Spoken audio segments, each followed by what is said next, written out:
ചെങ്കളെ നമസ്കാരം. പുതിയൊരു വീഡിയോയിലേക്ക് എല്ലാവർക്കും സ്വാഗതം. ഞാൻ 2 ദിവസം മുമ്പ് ഒരു വീഡിയോ കണ്ടു. വേറെ ആയിരുന്നുമല്ല, നമ്മുടെ ബിന്ദു പണിക്കരുടെ മകളായ കല്യാണിയുടെ വീഡിയോ ആണ് കണ്ടത്. കല്യാണിയാണെങ്കിൽ ഇപ്പോഴും ഷർഫുദ്ദീൻ്റെ നായികയായിട്ട് മധുവിധു എന്ന് പറയുന്ന ഒരു സിനിമയിൽ അഭിനയിക്കുന്നുണ്ട്. അപ്പോൾ അതിൻ്റെ അകത്ത് വന്നിട്ട് എൻ്റെ സായി അച്ഛൻ എന്ന് പറഞ്ഞിട്ട് സായി കുമാറിനെ എങ്ങനെ പൊക്കി പൊക്കി അടിക്കുന്നുണ്ട്. ഒരു കാര്യം ഞാൻ നിങ്ങളോട് പറയാം, ഇതൊക്കെ കേൾക്കുമ്പോഴേ ആ കുട്ടിക്ക് നല്ല ത്രില്ലാണെങ്കിലും എനിക്ക് സായി കുമാർ എന്നും പറയുന്ന മനുഷ്യനോട് ഭയങ്കര വെറുപ്പും അതുപോലെ തന്നെ എന്ന് പറഞ്ഞു കഴിഞ്ഞാൽ അദ്ദേഹത്തോട് പുച്ഛമാണ് എനിക്ക് തോന്നിയത്. വേറെ ഒന്നുമല്ല, അതായത് സ്വന്തം മകൾക്ക് പോലും കൊടുക്കാത്ത സ്നേഹം ഇയാള് തൻ്റെ വളർത്തുമകൾക്ക് വാരിക്കോരി കൊടുത്തിരിക്കുന്നത് നിങ്ങളൊന്ന് ആലോചിച്ച് നോക്കണം. അതായത് സായികുമാറിൻ്റെ മകൾ എന്ന് പറഞ്ഞാൽ വൈഷ്ണവി എന്ന് പറയുന്ന യുവതിയാണ്. അവരിപ്പോഴും ചില സീരിയലുകളിലൊക്കെ ഉണ്ട്. അവരുടെ കല്യാണത്തിന് പോലും പങ്കെടുത്തിട്ടില്ല എന്ന് വൈഷ്ണവി തന്നെ ഒരു ഇൻ്റർവ്യൂവിൽ ഒന്ന് പറയുന്നുണ്ട്, വളരെ സങ്കടത്തോട് കൂടിയിട്ട്. സ്വന്തം അച്ഛനാണ് വീട്ടിൽ നിന്നും ഇറങ്ങിപ്പോയി, അമ്മയെ ഉപേക്ഷിച്ചു പോയി, അമ്മയെ ഡിവോഴ്സാക്കി പോയി, എന്നിട്ടും തൻ്റെ കല്യാണത്തിന് വന്നിട്ടില്ല. അതിന് അച്ഛൻ ഒരു മറുപടി കൊടുത്തിരുന്നു. എന്താണെന്ന് വെച്ചാൽ ഞാൻ അറിഞ്ഞിട്ടില്ല. കാരണം എന്താ, അച്ഛൻ ഭാഗ്യവാനാണ്. ഒരു 10-20 ലക്ഷം രൂപ ലാഭം കിട്ടിയില്ലേ? അതാണ് നിങ്ങൾ ആലോചിക്കേണ്ടത്. പോയിരുന്നുവെങ്കിൽ ഒരു പക്ഷേ എന്ന് പറഞ്ഞാൽ 10-20 ലക്ഷം രൂപ പോവില്ലേ? അതുകൊണ്ട് തന്നെ പല അച്ഛന്മാരും എടുക്കുന്ന ഒരു അടവാണിത്. ഡിവോഴ്സ് കഴിഞ്ഞ അച്ഛന്മാരാണെങ്കിലോ ഇവറ്റകൾ എടുക്കുന്ന ഒരു അടവുണ്ട്. എന്താ അറിയാ, എന്നെ അറിയിച്ചിട്ടില്ല, ഞാൻ അതുകൊണ്ട് പോകുന്നില്ല, ഞാൻ ഒരിക്കലും പോകത്തില്ല. കാരണം എന്താ അറിയാ, ഈ 10-20 ലക്ഷം രൂപ അവിടെ കയ്യിൽ കിടക്കട്ടെ. അല്ലാതെ എന്ന് പറഞ്ഞാൽ വേറെ ഒന്നും അല്ല, ഒരു മണ്ണാങ്കട്ടിയല്ല. ഇപ്പോഴെന്ന് പറഞ്ഞാൽ ജീവിച്ചിരിക്കുമ്പോഴും അതുപോലെ കൂടെ താമസിക്കുമ്പോഴും മുടിഞ്ഞ സ്നേഹമായിരിക്കും ചില ടീമുകൾ, അച്ഛനും മകളും ഒക്കെ ആയിട്ട്.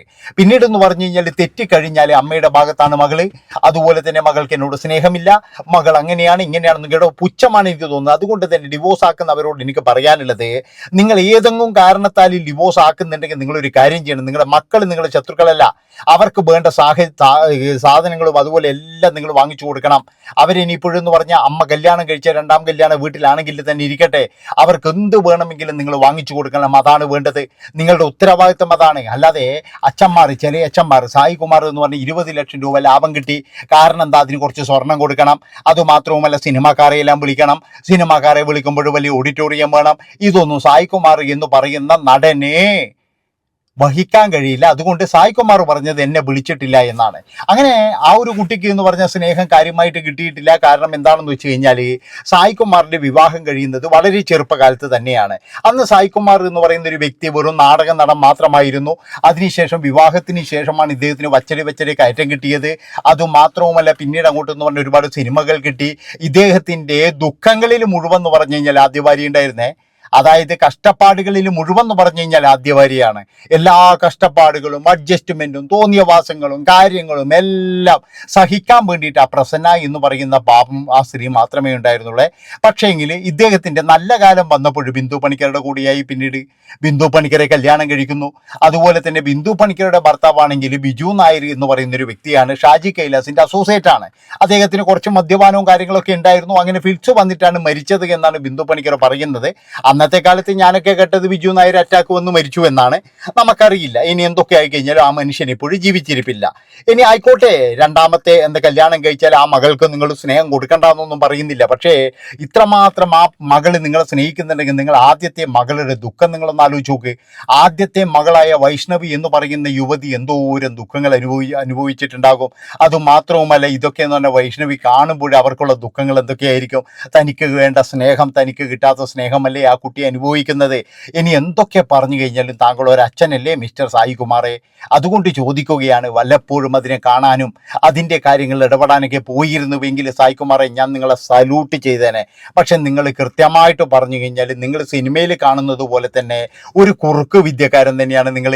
അതായത് നിങ്ങൾ ഈ സിനിമയിലെ വില്ലൻ തന്നെയാണ്, നിങ്ങൾ ഒറിജിനൽ ജീവിതത്തിലും വില്ലൻ തന്നെയാണ്.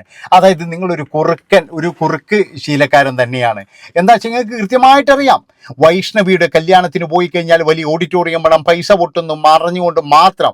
പിന്നെ വേറൊരു കാര്യമുണ്ട്, ബിന്ദു പണിക്കർ എന്ന് പറയുന്ന നടിയോട് എനിക്ക് ചോദിക്കാനുള്ളത്, അതായത് കുറച്ചെങ്കിലും മര്യാദ നിങ്ങൾക്കുണ്ടെങ്കിൽ നിങ്ങൾ പറയണമായിരുന്നു, നിങ്ങളുടെ സ്വന്തം മകളുടെ കല്യാണം നിങ്ങളെ വിളിക്കേണ്ട ആവശ്യമില്ല, നിങ്ങളെ വിളിച്ചു പറയേണ്ട ആവശ്യമില്ല. കാരണം എന്താ, അത് നടത്തി കൊടുക്കേണ്ടതെന്ന് പറഞ്ഞൊരു തന്ത എന്ന നിലയിൽ സായികുമാർ തന്നെയാണ്. അതുകൊണ്ട് തന്നെ അത് വിളിച്ചു പറയുന്നതിന് പകരം സായികുമാറിനെ നിരുത്സാഹപ്പെടുത്തിയോന്നറിയില്ല. എന്ത് പറഞ്ഞു കഴിഞ്ഞാലും അതിന് ഞാൻ പറഞ്ഞല്ലോ, ഈ ഒരു സംഭവം സംഭവത്തിലും മാത്രമാണ് എനിക്ക് സായികുമാറിനോട് വിരോധം.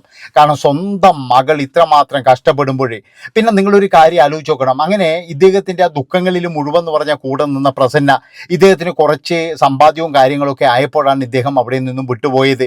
പിന്നീടെന്ന് പറഞ്ഞാൽ അവർ തീരാ ദുരിതത്തിൽ തന്നെയായിരുന്നു. അതിനിടയിൽ അവർക്ക് ക്യാൻസർ പിടിപെടുന്നു. അതുപോലെ തന്നെ മകളുടെ കല്യാണത്തിന് ആ പെൺകുട്ടി പറയുന്നത് കേട്ട് കഴിഞ്ഞാൽ നമ്മുടെ കണ്ണിൽ നിന്ന് വെള്ളം വീണു പോകും. അതായത് ഒരാൾ പോലും സഹായിക്കാനില്ലാതെ. അതുമാത്രവുമല്ല, ചില ആൾക്കാരൊക്കെ പറഞ്ഞത് നീ അഹങ്കാരിയാണ്, നീ അഹങ്കാരം കളിച്ചത് കൊണ്ടല്ലേ നിൻ്റെ അച്ഛൻ പോയത് എന്നുള്ള തരത്തിൽ ചില ആൾക്കാർ വൈഷ്ണവിയോട് പറയുക കൂടി ചെയ്തപ്പോഴേ ശരിക്കും പറഞ്ഞാൽ ആ പാപം ശരിക്കും അക്ഷരാർത്ഥത്തിൽ പെട്ടുപോവുക ചെയ്തത്. അങ്ങനെ വളരെ മോശമായ തരത്തിൽ വൈഷ്ണവിയെയും അമ്മയെയുമാണ് എല്ലാവരും കണ്ടത്. അതുകൊണ്ട് തന്നെ എന്ന് പറഞ്ഞാൽ വൈഷ്ണവി പറയാറുണ്ട്, എനിക്ക് ഏറ്റവും ഇഷ്ടം എന്ന് പറഞ്ഞാൽ എൻ്റെ അമ്മയുടെ വീട്ടുകാരെയാണ്. കാരണം എന്താ, അവരാണ് ചേർത്ത് നിർത്തിയത്. അവിടെയുള്ള അമ്മയുടെ സഹോദരങ്ങളും സഹോദരൻ്റെ ഭാര്യ അവരൊക്കെയാണ് അമ്മയെ ചേർത്ത് നിർത്തിയത്. അതുകൊണ്ട് എനിക്ക് അവരോടാണ് ഏറ്റവും കൂടുതൽ ഇഷ്ടം എന്ന് പലപ്പോഴും വൈഷ്ണവി പറയാറുണ്ട്. അതങ്ങനെയല്ലേ വരുള്ളൂ. പിന്നെ വേറൊരു കാര്യം എന്ന് പറഞ്ഞാൽ കുറച്ച് നാൾ മുമ്പ് ഈ സായികുമാറിൻ്റെ രണ്ടാൾ പിടിച്ചിട്ടെല്ലാം നടത്തിക്കുന്നുണ്ടേ. അതുപോലെ തന്നെ എന്ന് പറഞ്ഞാൽ അയാൾക്ക് വയ്യായിക ഉണ്ടായിരുന്നു. ഒരു കാര്യം ഞാൻ സായികുമാറിനോട് പറയാം, അതായത് നിങ്ങളുടെ സ്വന്തം മകൾ ഒരിക്കലും നിങ്ങൾ ഉപേക്ഷിക്കത്തില്ല. പക്ഷെ ഇവരുടെ അടുത്ത് നിന്നും മുഴുവൻ നിങ്ങൾ പോകേണ്ടി വരും. ബിന്ദു പണിക്കരുടെ അടുത്ത് നിന്നായാലും ശരി, കല്യാണീൻ്റെ അടുത്ത് നിന്നായാലും ശരി, അവിടെ നിന്നും അവർ പോകേണ്ടി വരും. കാരണം എന്താ അറിയുക, അതായത് സായികുമാറിൻ്റെ ഒന്നും ഇവർ നോക്കത്തില്ല. ചിലപ്പോഴെന്ന് പറഞ്ഞാൽ വയസ്സാം കാലത്ത് സായികുമാർ കൃത്യമായിട്ടെന്ന് പറഞ്ഞാൽ അനുഭവിക്കും എന്നേ എനിക്ക് പറയാനുള്ളൂ. പലരുടെയും അനുഭവം അത് തന്നെയാണ്. അതായത് ഇവരൊക്കെ എന്ന് പറഞ്ഞു കഴിഞ്ഞാൽ ഒരു തരത്തിൽ പറഞ്ഞ ചതിയന്മാർ തന്നെയാണ് അല്ലേ. ആ ഒരു പ്രസന്ന എന്ന് പറയുന്ന യുവതിയെ കല്യാണം കഴിച്ച് ഒന്നുമില്ലാത്ത കാലത്ത് അവർ കൂടെ കൂടി എന്നുള്ള ഒരു വിചാരം പോലും ഇല്ലാതെ, തൻ്റെ മകളുടെ അമ്മയാണ് എന്നുള്ളൊരു വിചാരം പോലും ഇല്ലാതെ നിഷ്ഠൂരെന്ന് പറഞ്ഞു കഴിഞ്ഞാൽ എടുത്ത് ദൂരെ കളയുക. അത് കഴിഞ്ഞതിന് ശേഷം പോയിട്ട് വേറൊരു കല്യാണം കഴിക്കുക. അതിനുശേഷം എന്ന് പറഞ്ഞാൽ ആ മകളെ ഭയങ്കരമായിട്ട് പാലൂട്ടി വളർത്തി വളരെ സ്നേഹം വാരി കൊടുക്കുക. ഇങ്ങനെയാണോടോ ഒരച്ഛൻ ചെയ്യേണ്ടത്? ഒരച്ഛൻ എന്ന നിലയിൽ സായികുമാർ എന്ന് പറയുന്നയാൾ വെറും പരാജയമാണ്. അയാളിപ്പോൾ ഈ ടി വിയിലൊക്കെ ഒന്ന് ബ്ലണ്ടർ അടിക്കുന്നില്ല വലിയ, അതൊക്കെ എന്ന് പറഞ്ഞാൽ ഉഡായിപ്പ് ബ്ലണ്ടർ മാത്രമായിട്ടാണ് എനിക്ക് തോന്നുന്നത്. ഒരാത്മാർത്ഥത ഇല്ലാത്തൊരു മനുഷ്യൻ തന്നെയാണ് ഈ സായികുമാർ. ഞാൻ പറഞ്ഞല്ലോ, അയാളുടെ ഇപ്പോൾ ജീവിതവും അതുപോലെ തന്നെ സിനിമ ഇതൊക്കെ എന്ന് പറഞ്ഞു കഴിഞ്ഞാൽ ഒറിജിനൽ തന്നെയാണെന്നേ ഞാൻ പറയുള്ളൂ. അല്ലെങ്കിൽ എന്ന് പറഞ്ഞു കഴിഞ്ഞാൽ ആ പെണ്ണിത്ര കഷ്ടപ്പെടേണ്ടി വന്നില്ലല്ലോ. പിന്നീട് എന്ന് പറഞ്ഞു കഴിഞ്ഞാൽ ഈ പെൺകുട്ടിയുടെ, അതായത് സായികുമാറിൻ്റെ ആദ്യ ഭാര്യയിലുള്ള മകളുടെ വൈഷ്ണവിയുടെ കല്യാണം കഴിയുന്നു. അതിനുശേഷം അവർ ദുബായിലേക്ക് പോകുന്നു. അവിടെ എത്തിയതിന് ശേഷം അവരൊരു ജോലിയിൽ പ്രവേശിക്കുന്നു. പക്ഷേ ആ ജോലിയിലും അവർക്ക് ഒരുപാട് പ്രശ്നങ്ങൾ നേരിടേണ്ടി വന്നിട്ടുണ്ട്. അതിനെ തുടർന്നാണ് അവർ നാട്ടിലേക്ക് വരുന്നത്. അമ്മ ഒറ്റയ്ക്കേ ഉള്ളൂ. പിന്നീട് അമ്മയുടെ ട്രീറ്റ്മെൻറ്റും കാര്യങ്ങളൊക്കെ ഉണ്ട്. അങ്ങനെ എന്ന് പറഞ്ഞു കഴിഞ്ഞാൽ അവർ നാട്ടിൽ വന്ന് സെറ്റിലായപ്പോഴാണ് ഇപ്പോൾ ഒരു സീരിയൽ അഭിനയിച്ചത്. ഏതായാലും ഇപ്പോഴും സീരിയലിലും സിനിമയിലും ഒക്കെ എന്ന് പറഞ്ഞാൽ വൈഷ്ണവി പിന്നെ തിളങ്ങിക്കൊണ്ടിരിക്കുകയാണ്. പിന്നെ മറ്റൊരു കാര്യം പറയാനുള്ളത്, പണ്ട് മുല്ല എന്ന് പറയുന്ന ഒരു സിനിമയിലേക്ക് വിളിച്ചിരുന്നു വൈഷ്ണവിയെ. അങ്ങനെ വൈഷ്ണവിയെ വിളിച്ചപ്പോഴേ ശരിക്കും മീരാനന്ദൻ്റെ റോള് അഭിനയിക്കേണ്ടത് വൈഷ്ണവിയായിരുന്നു. പക്ഷേ അന്ന് ഈ സായികുമാർ എന്ന് പറയുന്ന ഇയാൾ വിട്ടിട്ടില്ല. അന്ന് ഇയാൾ വിട്ടിരുന്നുവെങ്കിൽ ഒരു പക്ഷേ എന്ന് പറഞ്ഞു കഴിഞ്ഞാൽ ആ ഒരു സ്ത്രീക്ക്, അതായത് വൈഷ്ണവിക്ക് കുറച്ചെങ്കിലും സാമ്പത്തികം ഉണ്ടാകുമായിരുന്നു. ഇനി മകളോടുള്ള അസൂയാണോ അല്ലെങ്കിൽ മകളോടുള്ള എന്താ പറയേണ്ടത് ദേഷ്യമാണോ എന്നറിയില്ല. ഇയാൾ കുടുംബത്തെ ആത്മാർത്ഥമായി സ്നേഹിച്ചിട്ടില്ല എന്നാണ് എനിക്ക് പറയാനുള്ളത്. ഇപ്പോഴും വൈഷ്ണവിയുടെ ഇൻ്റർവ്യൂ 1 കോടി ഫ്ലവേഴ്സ് 1 കോടിയിലുണ്ട്. അതിൻ്റെ അകത്ത് പോയി കഴിഞ്ഞാൽ നമുക്കറിയാം സായികുമാറിനോടുള്ള സ്നേഹം വൈഷ്ണവിക്ക് എത്രമാത്രം ഉണ്ട് എന്നറിയാം. അതുപോലെ അമ്മയ്ക്കുണ്ട് എന്നറിയാം. പക്ഷേ അതിൻ്റെ ഒരു അംശം പോലും ഈ മനുഷ്യന് അവർക്ക് കൊടുത്തില്ല എന്നുള്ളതാണ്. അതാണ് നിങ്ങൾ മനസ്സിലാക്കേണ്ടത്. എന്നിട്ട് ഇപ്പോഴും കല്യാണി വന്നിട്ട് സായിയച്ചൻ എന്ന് പറയുമ്പോഴേ സായികുമാറെ നിങ്ങളോട് പുച്ഛമാണോ തോന്നുന്നത്? വെറും പുച്ഛം മാത്രം. ഇങ്ങനെയുണ്ടോടോ മനുഷ്യന്മാർ? ആലോചിച്ച് നോക്ക്, എത്രമാത്രം ക്രൂരതയാണ് താങ്കൾ ചെയ്തത്. എത്രമാത്രം പൈസ താങ്കൾക്കുണ്ട്, ഇട്ടുമൂടാനുള്ള സ്വത്തുള്ളേ താങ്കൾക്ക്. എന്നിട്ടും ആ ഒരു സ്ത്രീയുടെ കല്യാണത്തിന് വേണ്ടിയിട്ട്, മകളുടെ കല്യാണത്തിന് വേണ്ടിയിട്ട് പോകാതെ എന്നെ ക്ഷണിച്ചിട്ടില്ല, ഞാൻ പോകില്ല എന്ന് പറഞ്ഞ് വാശി പിടിച്ച താങ്കൾ ഒരു അച്ഛനാണോ എന്നാണ് എനിക്ക് ചോദിക്കാനുള്ളത്. അതുകൊണ്ട് എൻ്റെ പ്രിയപ്പെട്ട കല്യാണി മോളോട് പറയുകയാണ്, മോളുടെ അച്ഛൻ എന്ന് പറഞ്ഞാൽ ബിജുവാണ്. ആ ബിജു അച്ഛനെ മാത്രമേ സ്നേഹിക്കണ്ടൂ. കാരണം ഇങ്ങേരൊരു നല്ല അച്ഛനാണെങ്കിൽ ഇങ്ങേരെ ആദ്യം ഇദ്ദേഹത്തിൻ്റെ ആദ്യത്തെ മകളെയാണ് സ്നേഹിക്കുക. അതാണ് നിങ്ങൾ മനസ്സിലാക്കേണ്ടത്. അപ്പോൾ ഇദ്ദേഹത്തിൻ്റെ അഭിനയം മാത്രമാണെന്ന് ബിന്ദു പണിക്കരുടെ മകൾക്ക് കുറച്ച് കഴിഞ്ഞാലും മനസ്സിലാകുമെന്നാണ് എനിക്ക് പറയാനുള്ളത്. പിന്നെ ബിന്ദു പണിക്കരോട് പറയാനുള്ളത്, കുറച്ചൊക്കെ മര്യാദയുണ്ടെങ്കിൽ, അതായത് ആ മകളുമായിട്ടെങ്കിലും അച്ഛനെ ഒന്ന് എന്താ പറയേണ്ടത്, ഇനി കഴിഞ്ഞതൊക്കെ കഴിഞ്ഞു പോട്ടെ, ഇനിയെങ്കിലും എന്ന് പറഞ്ഞു കഴിഞ്ഞാൽ ഈ സായികുമാറിനെയും മകളെയും ഒക്കെ എന്ന് പറഞ്ഞു കഴിഞ്ഞാൽ ഒന്ന് അടുപ്പിക്കാൻ, അവരുമായിട്ട് ഒരു ഭയങ്കരമായ സ്നേഹത്തിന് അതിനുവേണ്ടി ശ്രമിക്കണം എന്നാണ് എനിക്ക് പറയാനുള്ളത്. അല്ലാതെ എന്ന് പറഞ്ഞു കഴിഞ്ഞാൽ നിങ്ങളൊക്കെ ഭയമാണ്. എന്താണെന്ന് വെച്ച് കഴിഞ്ഞാൽ ഇയാൾ ഇയാൾ ഇനിയിപ്പോൾ അങ്ങോട്ട് പോയി കഴിഞ്ഞാൽ അവിടെ ആകുമോ, അല്ലെങ്കിൽ ഇയാളുടെ സ്വത്ത് മുഴുവൻ പോകുമോ? എൻ്റെ പൊന്ന് സായികുമാറി, ഒരു കാലത്ത് നിങ്ങൾ ആ പെൺകുട്ടിയെ ഓർത്ത് കരയുന്നെന്ന് എനിക്ക് പറയാനുള്ളൂ. കാരണം നിങ്ങളെ ആരും തിരിഞ്ഞു നോക്കാനില്ലാത്ത സമയമുണ്ടാകും. അന്തി ചിലപ്പോൾ ഈ വൈഷ്ണവി എന്ന് പറയുന്ന സ്വന്തം മകൾ മാത്രമായിരിക്കും ഉണ്ടാകുക. അതാണ് ഞാൻ പറയുന്നത്. അതുകൊണ്ട് പറയുകയാണ്, ഇനിയെങ്കിലും നല്ല രീതിയിൽ ജീവിച്ചൂടെടോ, എന്തിനാ ഇങ്ങനെ പറയിക്കുന്നത്? അതുപോലെ തന്നെ എന്ന് പറഞ്ഞാൽ മറ്റു പലരും പറഞ്ഞൊരു കാര്യമുണ്ട്. സായികുമാർ എന്ന് പറയുന്ന മനുഷ്യൻ ഒരു പക്ഷേ മോഹൻലാലിനെക്കാട്ടിയും വലിയ ഉയരത്തിൽ വരേണ്ട ഒരു മനുഷ്യനായിരുന്നു. അതുമാത്രവുമല്ല, ഇദ്ദേഹത്തിന് നല്ല കഴിവും കാര്യങ്ങളൊക്കെ ഉണ്ട്. പക്ഷേ കൃത്യമായിട്ട് ഷൂട്ടിംഗ് ലൊക്കേഷനിൽ വരില്ല. അതുപോലെ തന്നെ എന്ന് പറഞ്ഞു കഴിഞ്ഞാൽ റൂമിലിരുത്തിയിട്ട് സേവ, ഇതൊക്കെയാണ് പണ്ടത്തെ സായികുമാർ. അങ്ങനെ സായികുമാറിനെ തങ്ങളുടെ സിനിമയിൽ നിന്നും പൂർണ്ണമായി ഒഴിവാക്കിയെന്ന് സംവിധായകൻ സിദ്ദിഖ് പറഞ്ഞിട്ടുണ്ട്. അതുപോലെ തന്നെ അമ്പലക്കര ഫിലിംസ് പിന്നെ ഒരാൾ പറഞ്ഞ ഒരു കാര്യമുണ്ട്. എന്താണെന്ന് വെച്ച് കഴിഞ്ഞാൽ, ഈ മനുഷ്യൻ ഇവിടെയൊക്കെ ഇരുന്നിട്ട് കൃത്യമായിട്ട് പറഞ്ഞ ഷൂട്ടിങ്ങിന് പോകാതെ ഒരുപാട് നിർമ്മാതാക്കളെ വട്ടം ചുറ്റിയിട്ടുണ്ട് എന്നൊക്കെ പറഞ്ഞിട്ട്.